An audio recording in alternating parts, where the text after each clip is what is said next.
como lle vai chamar os convocantes desta folga?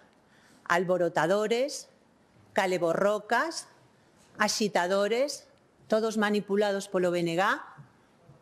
O certo, señor Rueda, é que os galegos e galegas saen á rúa a defenderse dun Partido Popular Ultra que pon en risco a súa saúde. Saen á rúa para denunciar os seus recortes e a súa nefasta xestión. Os profesionais da sanidade convocan unha folga porque están fartos das ocorrencias, da precariedade e do maltrato que lle dá o seu goberno. E cal é a resposta que nos dá o Partido Popular máis ultra da historia? Pois é criminalizar as mobilizacións, insultar e difundir bulos por terra, por mar e por aire. Están vostedes inventando unha nova forma de goberno. O bulogoberno do Partido Popular con vostede como bulopresidente, señor Rueda.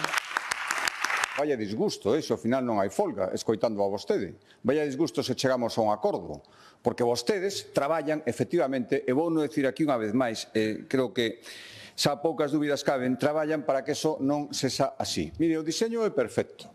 Os que mandan de verdade no seu partido, que dende logo non é vostede, din que hai que ir á algarada, o están dicindo continuamente. Alongar o conflito social, alongar as estruturas de loita, só hai todo eso. Despois, as ferramentas que teñen as executan e despois chega vostede aquí e profecía autocumplida. Primeiro que haxa movilización social para despois decirme que me parece a movilización social. É o círculo perfecto bloqueiro, señora Pontón. Círculo perfecto bloqueiro.